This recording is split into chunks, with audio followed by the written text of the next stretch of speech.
বন্ধুরা, কিছুদিন আগেকার ঘটনা যে পশ্চিমবঙ্গের মুর্শিদাবাদ জেলার সোনানন্দী রাজবাড়ি, সেখানে কিন্তু অনেক মাছ মারা গেছে। কিন্তু কিছু খবরে বা কিছু চ্যানেলে দেখিয়েছে যে সব মাছ মারা গেছে। এটা কিন্তু সম্পূর্ণ ভুল। হ্যাঁ, এটা ঠিক যে কিছু মাছ মারা গেছে, কিন্তু সম্পূর্ণ মাছ কিন্তু শেষ হয়নি। আপনারা কিন্তু এসে দেখতে পারবেন। আর আপনারা এই ভুল ধারণা বা এই ভুল প্রচারে কিন্তু কান দেবেন না। আজ সম্পূর্ণ আপনাদেরকে দেখাবো।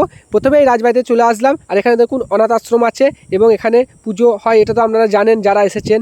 আর এটা কত সুন্দর একটা ঐতিহ্যবাহী জায়গা। আপনারা কে কে এই জায়গায় এসেছেন বা আপনারা কি জানতে চান বা কি ভিডিও দেখতে চান অবশ্যই কমেন্ট করবেন।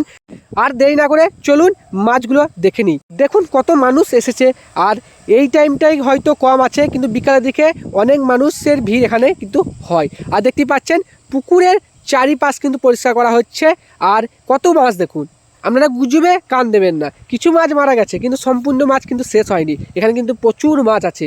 আর আপনাদের দেখার জন্য কিন্তু প্রচুর জায়গা। আপনারা আসুন, দেখুন। আপনারা না দেখলে তো বুঝতে পারবেন না। গুজবে কান দেবেন না। আর কি জানতে চান অবশ্যই কমেন্ট করবেন। আর আপনারা সকলে একটা লাইক করে যাবেন।